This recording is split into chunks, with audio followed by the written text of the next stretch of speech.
This next session is Creating Digital Content on YouTube is the title.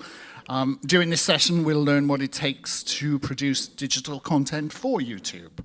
I'm Mathew, Parry, your moderator, manager of creative industry programs at Creative BC.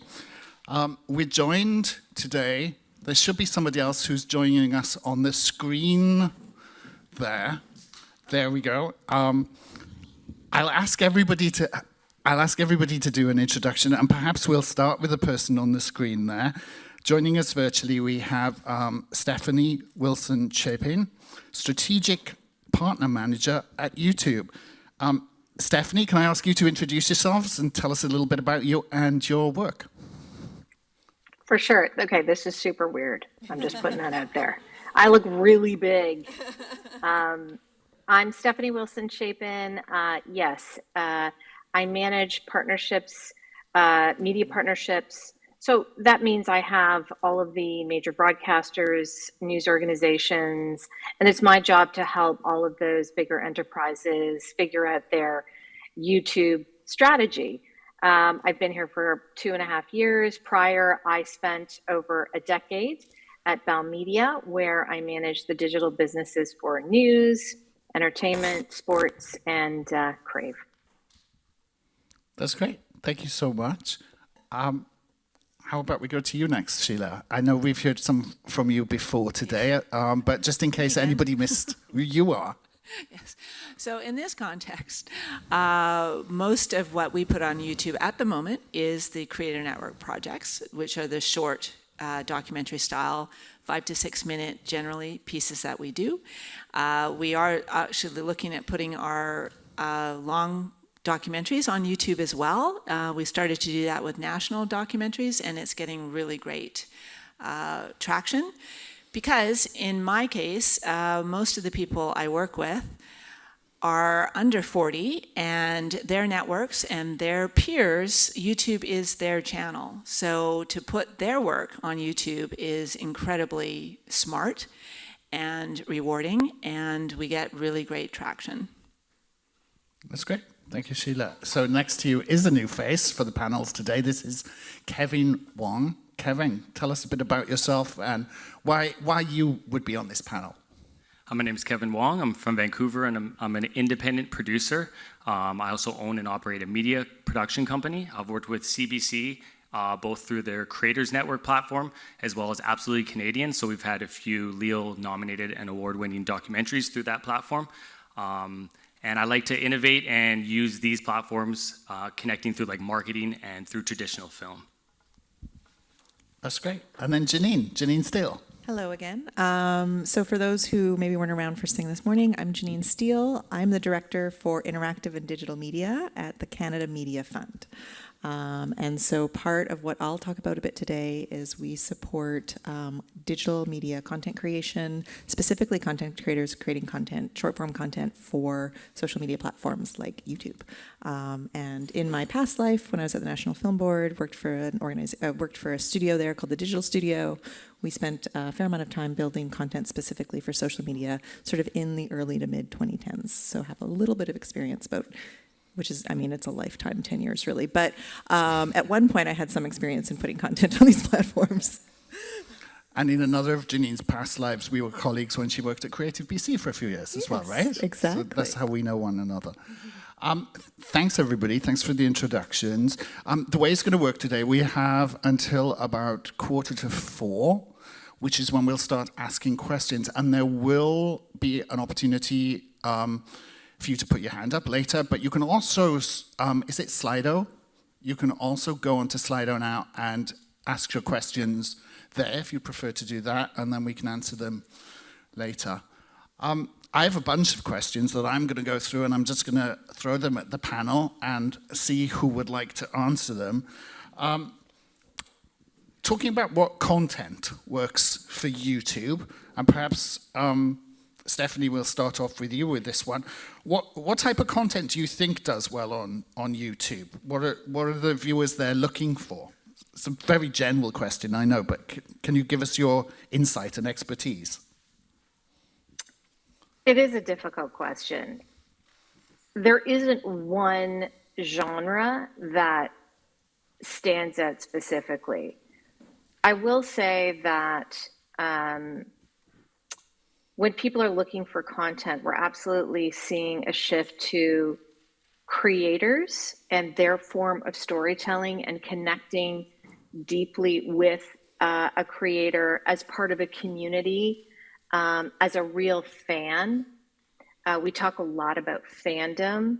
And so it's not necessarily the topic per se, it's what you create around that, the relationship that you're able to build with your audience, how engaged you are with them, how engaged they are with you.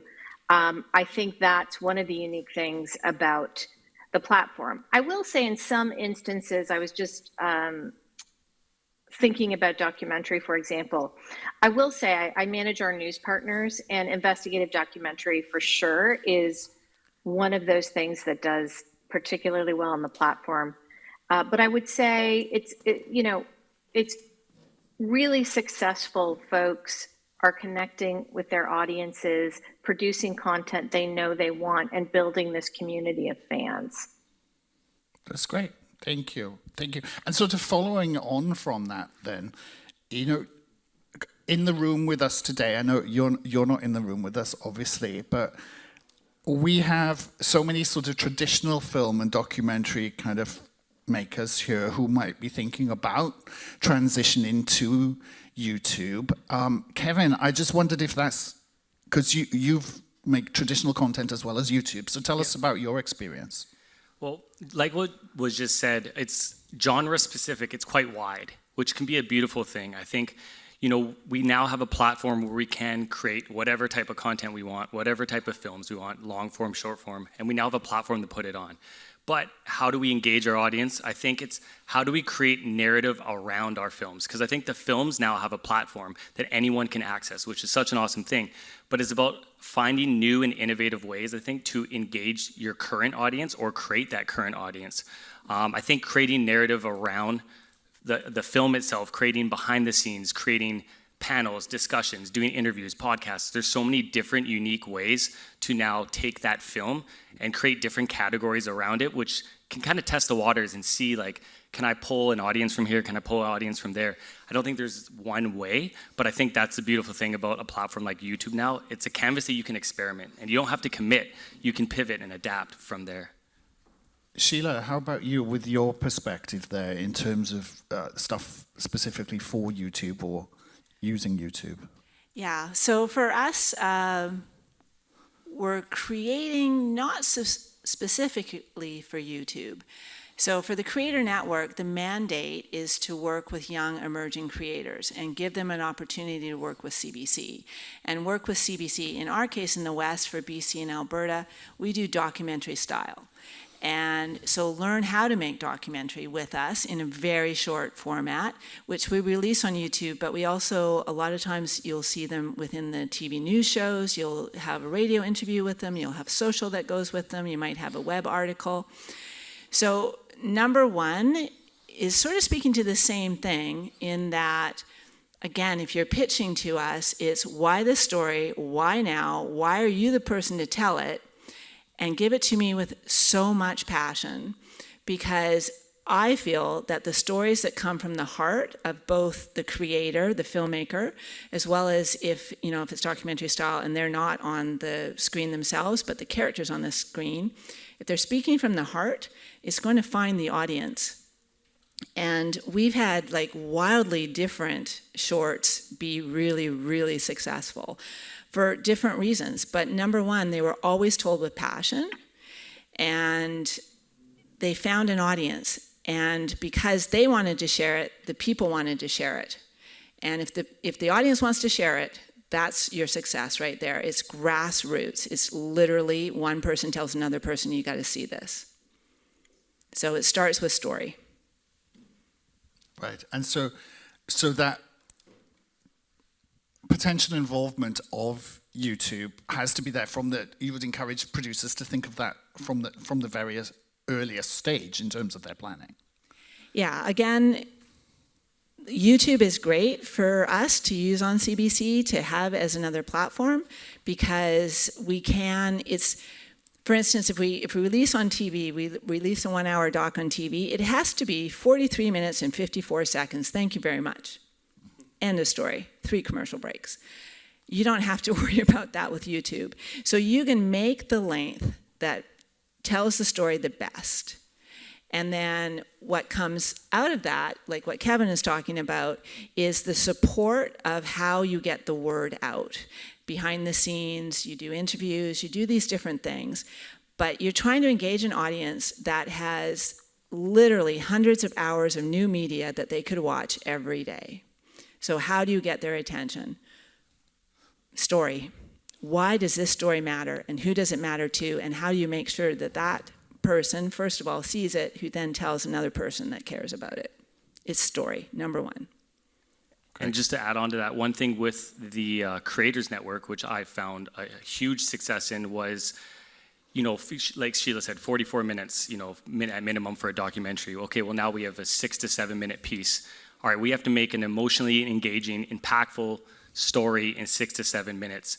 It's a great exercise to do and kind of see, can I do that? How punchy can I make it? Is there enough hooks in it to gather an audience on this platform? Because if you kind of master that, I think your eyes will open to a lot of different techniques that you can do when you start to scale to a longer form film or piece on YouTube. Great. And Janine, I promise I do have questions for you in a moment. No. But did you want to comment on anything you've heard so far? I mean, I think it's just, I'll just echo, I think it's, I think that there's a lot of lines being blurred between what is traditional broadcast, what is digital platforms, what is streaming, and it used to be very, very cut and dried, right? Short form content, under 2 minutes on these platforms, broadcast half hour, nothing in between. There is a lot of lines blurring, so where your project fits is going to continue, the answer is going to continue to be, it depends. But I think the key that everyone here has said is that on these platforms specifically in social media, it is all about who your audience is and they are the ones that are your commissioning editors.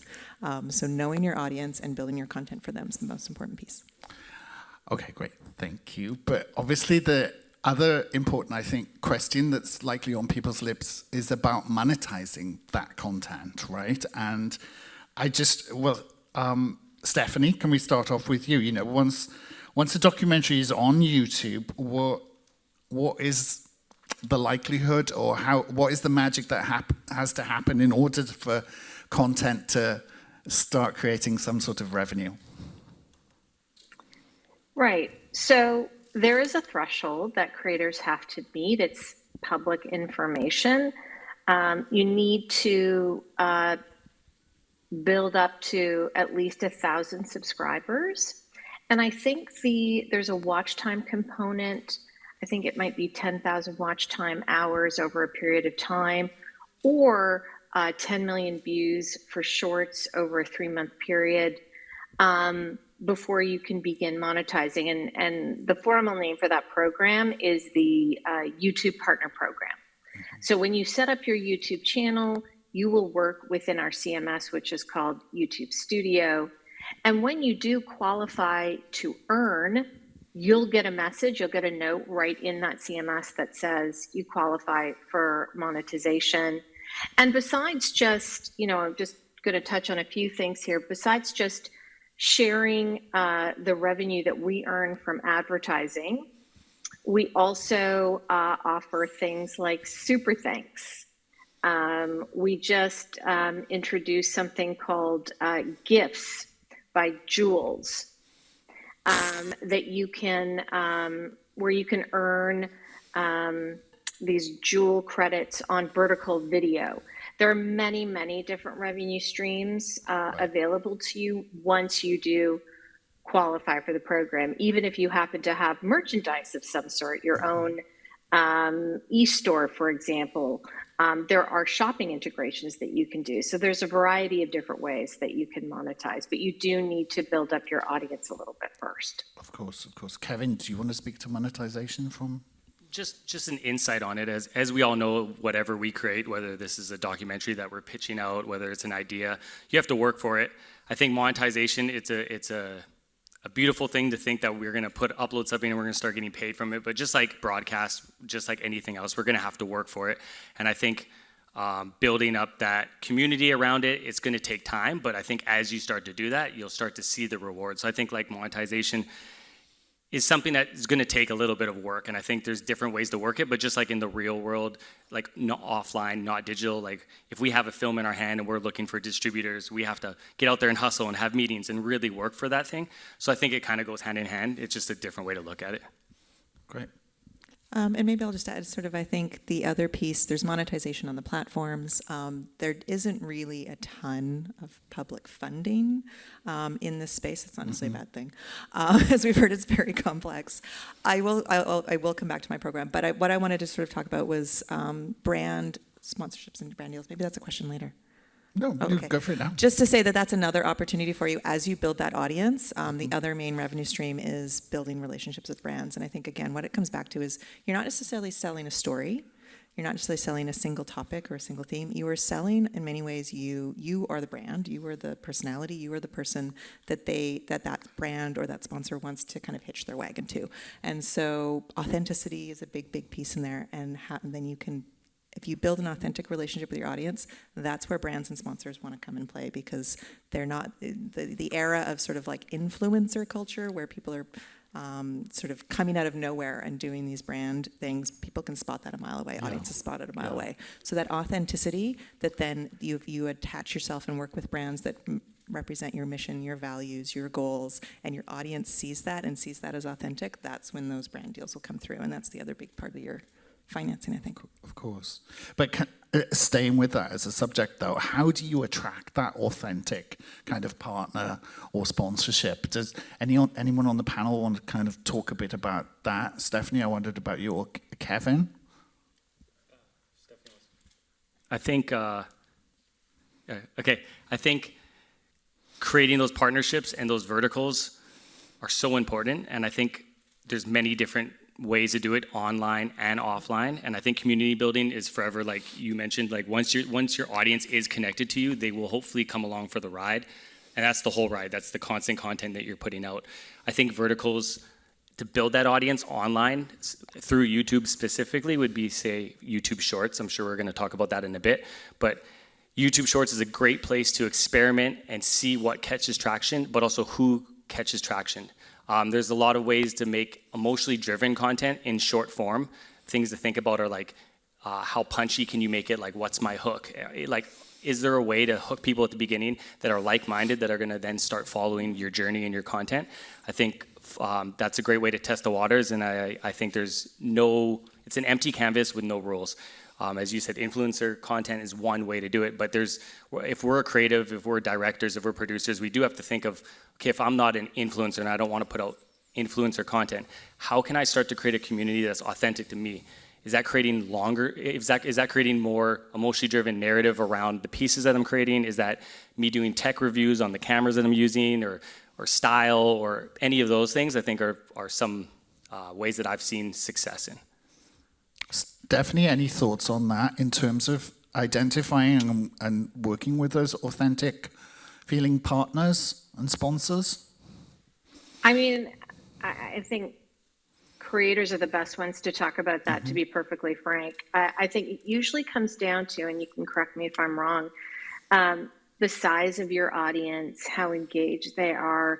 And listen, being a realist, there are many platforms out there. I would argue that YouTube really does offer the biggest opportunity in terms of monetizing on the platform. But it's quite possible that perhaps you've dipped a toe on some other platforms and you've got audience there. Maybe you're a little further ahead there. What you can do is use that audience, leverage them to push to YouTube, where you may be earning a little bit more, where you want to build an audience. But when I think about it, certainly you want to build that YouTube presence, but don't discount, of course, all of the other things that you're doing out in social media in the ecosystem. You can leverage those. I would be the last person to tell you, honestly, if we're being super frank, to put all your eggs in one basket. You should be using all of these places where all of these people are to share and promote your stories. And of course, I hope you push them back to YouTube.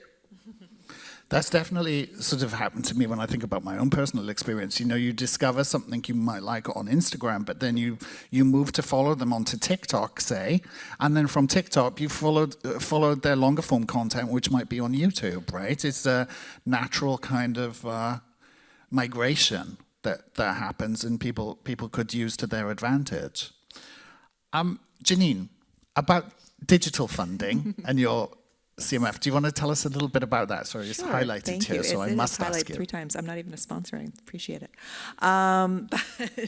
So we, the CMF, you know, the institution, been around for 15 years, but we do recognize the world is changing, and we wanted to make sure that we were supporting content being created in spaces where audiences are, where especially new audiences are. So much of you know, under 30, 25 is being consumed on these platforms. So we've got a pilot program that's now in its 2nd year called the Digital Creators Pilot Program, which provides a grant, $20,000 to content creators that are working in this space. And I think similar to sort of the monetization that Stephanie's talking about, you do need to demonstrate that you've built up your audience. In order to access that fund, there are thresholds for your minimum subscribers or audience engagements on videos. So it's really about people that are focused and dedicated to making content for these platforms. It's not necessarily about a transition from, you can transition, but it's not about how do I take my content that's designed for broadcast and make sure I can put it on YouTube. It is for people that are trying to create content exclusively for these spaces, but it's a great opportunity for if that's a space that you're working in or interested in working in. It's nothing like it right now in sort of public funding. The other piece that I'll mention, I've lost my train of thought. I was going to ask you about I know other directions that Yeah. for funding that you are aware of that you think you could point people Yes, towards, even that's if a they're great not question. CMF. Yeah, absolutely. So I think there's lots, I think, out there, if it's a space that you're thinking of moving into, there's lots of places that do incubators, professional development. So House in Toronto is one such that has, the National Screen Institute has, I think, TikTok for Indigenous creatives, another space that you can work on that content. Tell a Story Hive Voices, while it's not marketed as a content creators program, what it does is it's really about how do you professionalize your content that's coming from these spaces for broadcast on TELUS optic channels, is still a great avenue for content creators that are working in that space and are kind of bridging that gap between traditional broadcast and digital platforms. Okay, great. And what about other resources? I wondered if there's anybody else on the team, not just funding, but other resources that might be out there that perhaps, Kevin, you've ever found helpful?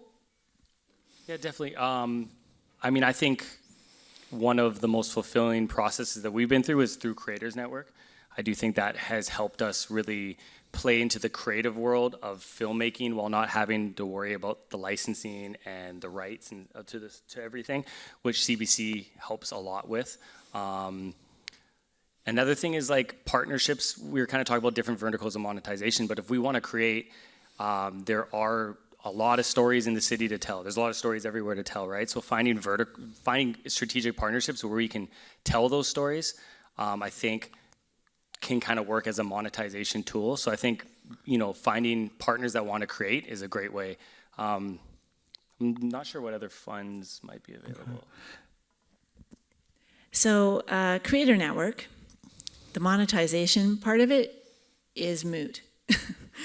Because, again, Creator Network was created to help young filmmakers, emerging filmmakers, new filmmakers to create short stories with CBC under our journalistic standards practice. So the number one thing that is different about this, and I alluded to it in the morning, was all the funding talk here, which is super important for documentary, drama, comedy, anything where you own the copyright, super important. For Creator Network, it was created so that you, as a young filmmaker or an emerging filmmaker, you don't have to worry about E&O insurance. You don't have to worry about paying for music rights. You don't have to worry about I can't even remember all the things you don't have to worry about.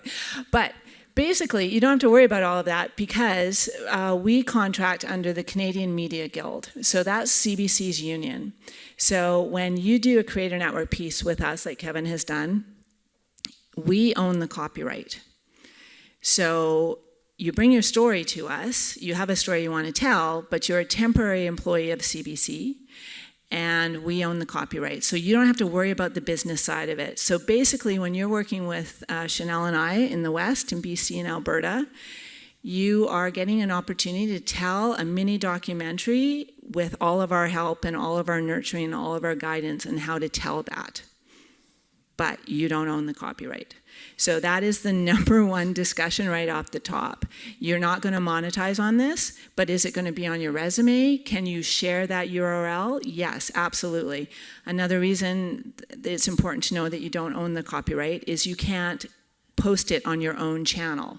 It can only be on CBC channels. So yes, we want you to share that. We want you to bring all your network and your friends to it. But it is truly an opening door learning opportunity to make a short documentary with us.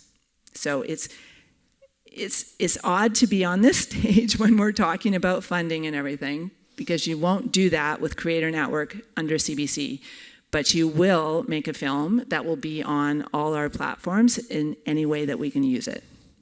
Thank you. I just want to add that it's such a great resource to lean into, though, because although you don't own the copyright, okay, now I get to think of all these things that I was talking about, like marketing-wise. If I don't have the content to market on my platform, can I market? Can I promote my journey? Can I promote like my insights into the production? Can I do a podcast run, interview series? How can I create other forms of content that are going to draw it to that channel? Because then if you strike lightning and you're like, oh, this works, and I found my mold, when I do my film on my platform or where I do my content piece on my platform, I've now kind of created a formula for myself. I know that I can start to build up those things to then reach those subscribers that we were talking about, to then be able to monetize. So it does give you those reps that I think is a great thing, while not having to necessarily worry about like the business, which an absolutely Canadian film or a longer piece you might have to go through, which kind of takes away from the creative process a little bit. Okay, that's great. And Stephanie, I was going to come to you as well. In terms of resources for people who are perhaps wanting to approach YouTube, is there a direction or something you point out to them that they might find useful and helpful? Right. So truthfully, I think there was a period of time when we were doing more incubators. Sometimes we will, but it's not as frequently anymore. We sometimes will do scaled trainings that we make available to everybody. But in general, I feel like the smartest thing to do is to get to know or become part of a creator network. Yeah. You talk to Kevin, find out from him where he's going, what he's looking at, how he's funding. Truly, he and others actually creating the content will have the best advice for you when it comes to figuring out those grants and funds. Okay, thank you so much. Changing tack, we want to talk about AI a little bit, and I wondered about, I have a couple of questions here, but perhaps starting with you, Janine, if that's okay. Sure. What role do you see emerging AI and AI video media tools playing in terms of content creation, etc.? Excellent, Kevin. Over no, but I think that I think it's also important. Are we talking about artificial intelligence? Or are we talking about generative artificial intelligence, right? And so if we're talking about generative artificial intelligence, which is where things are creating something for you based off of prompts. Artificial intelligence is built into all of this technology. It runs algorithms, right, on all of these platforms. So AI has always been part of it. Filters, shortcuts, shortcuts that we put into Adobe in our editing software, all of that is sort of powered at various levels by AI. But the notion of generative AI and what its role can play, I think, we're on obviously the cusp of something that's unprecedented in sort of the creative space. I think it's really, really important that we all think about what our personal line is for for that role in the creative process. These tools should be making our lives easier, not replacing our lives. And so how can these tools make your life easier? And then I think about, then what is that, then when we talk about authenticity, especially in these digital spaces, how are you exposing that? And the role that perhaps generative AI may have played in the creation of your content is also something. How do you expose that to your audience so that they can make informed decisions? So be open about how you're using it. Be open about how that's connecting to your audience. I think regulations will come, and I think we as an industry have to make sure that we're putting those guardrails about ensuring creative jobs stay creative. But these are tools that are at our disposal to be creative and perhaps open up space in others. I don't know. That's my rambling answer to that, Kevin. That was pretty well answered. Like you said, yeah, it's definitely a tool to lean into, not for it to achieve the creative process for you, but for you to then focus more on the creative process. So, I mean, you can even make a super baseline of the simplicity of AI that I use. How can I use it as a shortcut to create my shot list a little bit faster? How can I use it as a shortcut to make my schedules? How can I use it for accounting purposes? I think those are just some things in filmmaking that I lean into.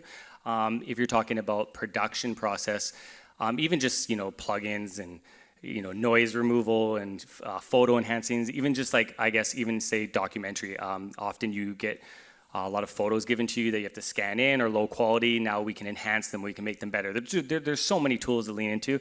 I think it's ever evolving. I don't think anyone's an expert. As soon as you think you've mastered something, there's 10 more ways to do it.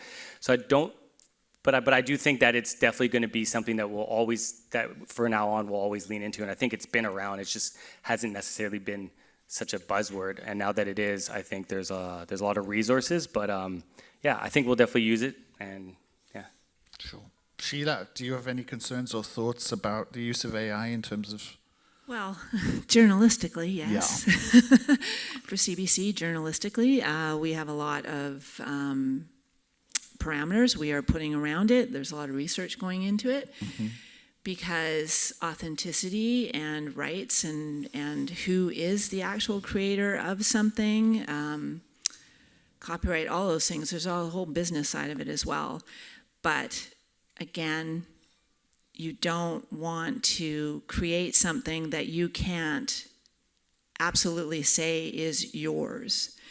And you don't want to have someone else give you information that is not correct. So I think, like everyone said, it's a tool, but it's in the hands of the smart person who's using it and making sure that they're using it correctly, and that in no way they're being taken for a ride by somebody else. I think that's going to be the big thing coming up for it journalistically. Is this true, or is this being generated by a machine? And Stephanie, sorry, just to come to you as well, from your perspective, concerns or thoughts about the YouTube perspective on AI? Right. Janine's absolutely right. We've used AI for a long time. All of the recommendation engines, et cetera, use those models. I'll talk a little bit about our approach to it. We really do view AI as having enormous potential for creativity.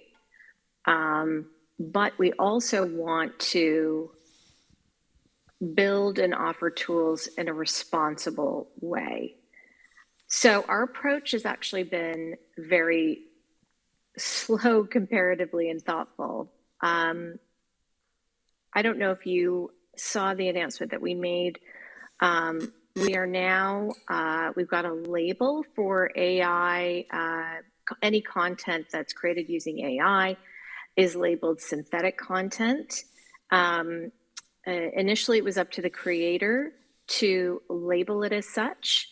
Over time, we will be able to label it as AI generated, just to create as much transparency as possible for users around how that content was made. It's not a judgment, it's just information for folks. We've introduced some new tools to creators for shorts. We have our Dream Track, which is really fun.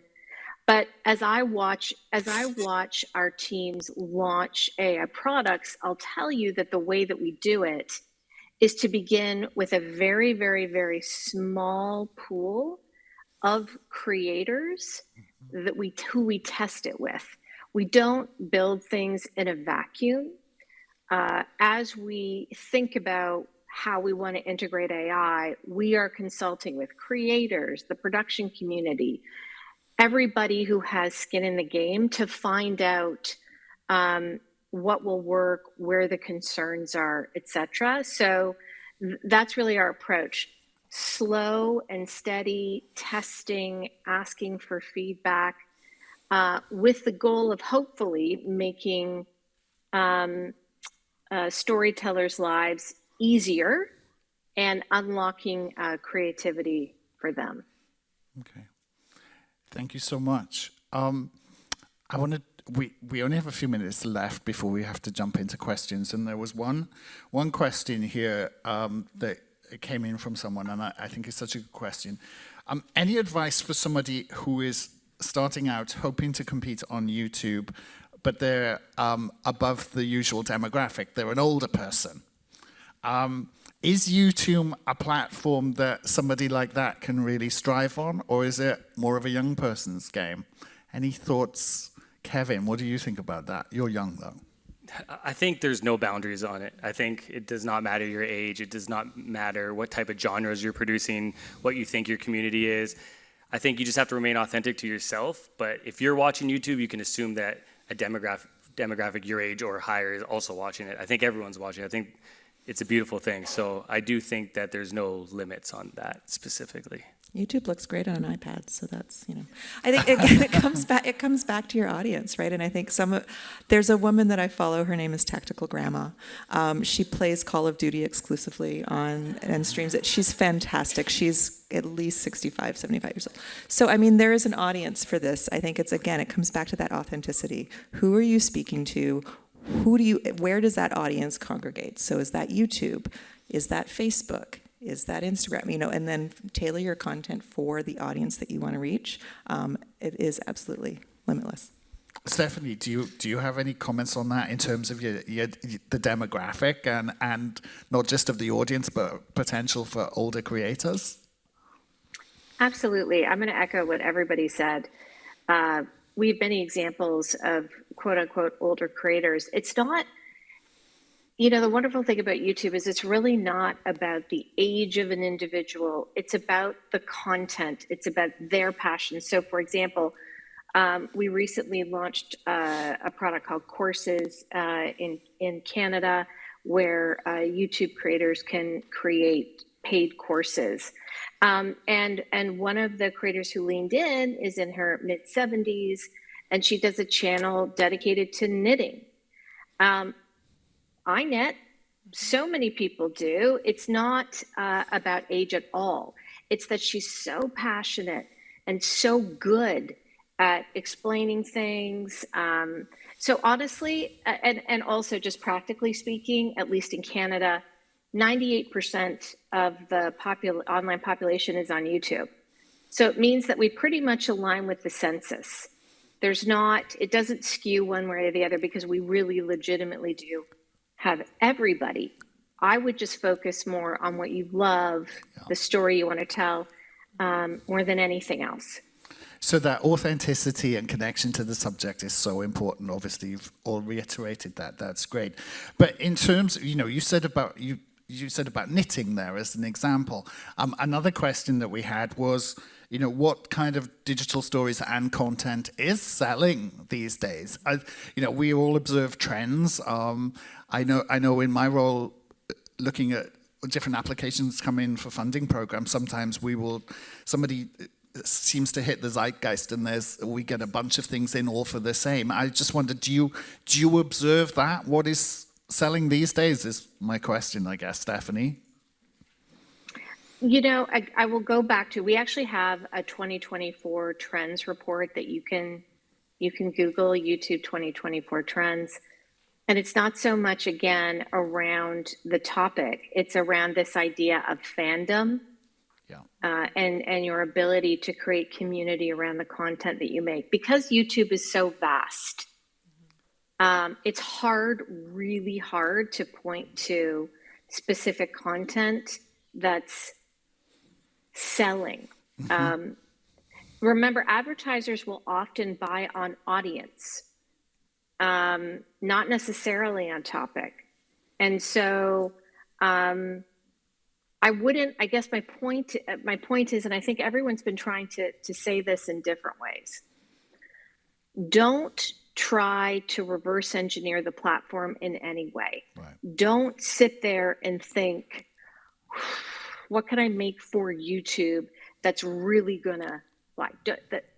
To me, that's going about it the wrong way. Think only about what you want to do, what the story you want to tell, because we're so vast and so big, we will find that audience for you. That's essentially what we do. You put your video up there, and because it's so vast, the niches, the long tails we have, if there's someone out there interested in it, we're likely going to find them. That's great. That's great. We're going to go to questions in just a minute or two, but before we do that, I just wondered if you'd like to answer a question that I should have asked, or is there anything else? I just want to ask everybody on the panel. Janine, I'll start with you. Was there anything that you wanted to convey or say that we haven't touched on yet? I mean, I think, again, sort of trying to presume a little bit about the folks in the audience, and if you are coming from more sort of traditional media spaces, and like how can you utilize, like I think we've talked a lot about how you create content specifically for these platforms and how you work within that ecosystem, but what does it mean to sort of like, how do you use this perhaps as a tool to market your traditional media? Maybe that's another way of looking at it, and I think there's great ability to take your content. If you have a 60-minute documentary, what does it look like as a 2-minute story? What does it look like as a 10-minute story? How can you use that to build your community around your project, around your company, around you personally as a brand, utilize and reuse your content on these platforms to drive back to your to the content that you're ultimately trying to sell? That is going to become, I think, increasingly important for traditional broadcasters, perhaps. And that it's symbiotic when you bring that.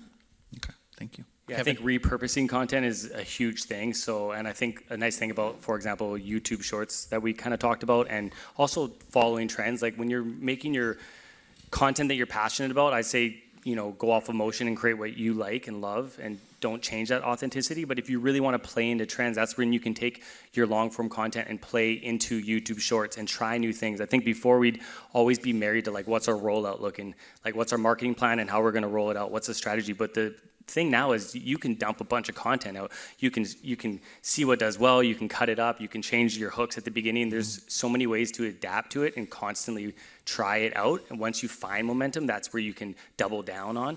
So I think I think there's a lot of opportunity to repurpose the content that you have and play with it in different ways. Great. Sheila, anything that we should have added that we haven't? I would just echo what Janine and Kevin are saying. Just one example, we did a beautiful, absolutely film called The Couch and Sweater, Our Knitted Legacy. And it's an Indigenous-led film by new Indigenous creators. And they created a beautiful trailer, which we used on all platforms. But when they dropped it on YouTube to say, we made this film about our community, our family, the legacy of the couch and sweater, it went berserkoid on YouTube within 48 hours. And the numbers on Gem imploded. Like it actually worked. People saw that. They saw the director, and she hosts the documentary as well, saying what this meant to her to make this documentary, and it immediately turned around to numbers on CBC Gem. Amazing. It's a very powerful tool. And finally, Stephanie, before we go to questions, anything else that you wanted to add that we haven't touched on today? Yeah, I'm going to build on what Sheila said. One thing we really haven't touched on are numbers and data. My background's in journalism. All of you telling stories, making films. I viewed myself as a creative type. I hated math in school. I wasn't interested in stats. But to be successful, you do need to pay attention to your analytics. YouTube offers a ton. It's actually overwhelming, but you need to become a student of your channel. You need to study what seems to be tracking, think about why. You need to get very comfortable with that because it's an important skill. And I would say that would be true for every platform. Just one more quick note. If you want to understand a little more about what I'm talking about, there's an interview, I don't know how old it is now, that Joe Rogan did with Mr. Beast. Mr. Beast, the most famous YouTuber. He is data obsessed. And when I talk to creators who are super successful, not only are they making things that they're passionate about and that resonates and it's authentic and they're building a community, but they're also looking at and studying their analytics and their stats to try to understand what's really connecting with audiences. That's such an important point. Thank you so much, Stephanie. That's really, I think, critical. We're going to have some questions now. Lisa is there with the microphone, and we'll looking around run the room. around. I've got a few on slide. Oh, excellent. Here I come. Hello, everyone. My name is Panta Mosley. I'm a test tube baby made in Singapore. TMI, ADHD, info dump. So I had a question for you, Janine, actually. You were saying about the Digital Creator 20K program. Can you specify what the threshold is for like the, for that? It's like this long in the guidelines. Half the guidelines are the threshold. It depends on language. So if you're English language versus French language, we have different thresholds because their average numbers in Canada are quite different. And then it also depends on if you have one channel or if you have multiple channels. I think it's something like I want to say in English Canada, 250,000 on one channel, or 75,000, on multiple channels, adding up. Or if you have a particularly viral video that's generated a lot of views, but you've got, at least 30,000 followers plus at least one viral video, that kind of meets threshold. Check our guidelines, because I didn't have them memorized. I was actually starting to look, and I was like, I'm not looking at my phone while I'm on stage because I don't remember what those. I knew as soon as you locked eyes with me, I'm going to have to remember those thresholds, Panta. But they're on the guideline. They're on the website. Thank you very much. Just as we're looking for the next one, a Slido question. What is a vertical? Who wants to take that? It's not an acronym jar, but we've got some lingo. Kevin, how about you? Like You if I was mentioned using a vertical in the sense of talking about a business or talking about another stream of revenue, it's just another channel. So like, I can't really define it. I can tell you how we define it. Yeah, Please Stephanie. help me out here. Well, no, it's okay. And some people define it differently. I'll tell you how we define it. It is very much, so I manage partners in the news vertical, the sports vertical, and the entertainment vertical. We decided to align teams to sort of the content itself. We have content verticals.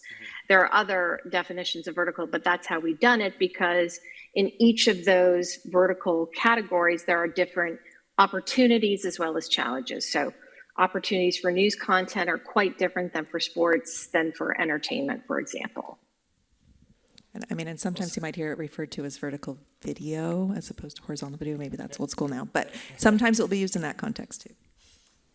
So here's another Slido one, is how do you go from making a documentary with a smaller entity like TELUS Story Hive? We haven't talked about TELUS Story Hive, but they will be here for the mixer, just FYI. And taking a TELUS Story Hive project to a big broadcaster like CBC for a new expanded project. Sort of feel like that one's over to Sheila. Sorry, can you How do Say you the go question again. from making a project for Tell a Story Hive to making a project for a bigger broadcaster like CBC? Oh, these questions are tough because they're really project-based, but so yeah, you make a project with Story Hive, you make a short with Story Hive. That is kind of your next pitch deck. If you wanted to take that, say you had a one-off story that you wanted to create as a series, then you would take that to CBC with a new pitch that you wanted to take it as a series. The one thing to check with all of these is what are the parameters, what rights do you have and when do you have them? Because whoever has given you the rights, has given you a broadcast license or has given you funding, there can be parameters around how long they have that, the rights to that before you can move it on to a brand new person or a brand new broadcaster. So it's a really general question, but once you make something, and this actually happens with CBC too, like I've made absolutely docs, The Last Baron, which is about the Burger Baron franchise in Alberta. We made that, and then there was a period at the end of that where we could have taken it as a feature film if we wanted to. We did not want a feature film. We already did 45 minutes. It's beautiful. It did fabulous. Everybody loved it. So they turned around and they created a feature film, which they had all the rights to, and they sold on to a distributor. So it's really an individual thing. But once you've made something, that is your calling card. I think that's the bottom line of this whole day, too. Once you've made something, that's part of your resume that you then say, well, here's proof of what I can do, and now I have this other idea, or I want to expand on this idea. Any more questions? I love it. I was going to sing, I got a blank space, baby, and I'll write your name. I know. You knew it was coming back.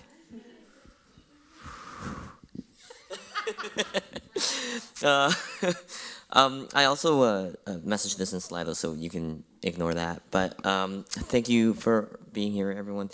Just a question regarding Sheila, what you were saying that CBC, the videos posted on CBC, not on the creator's channel.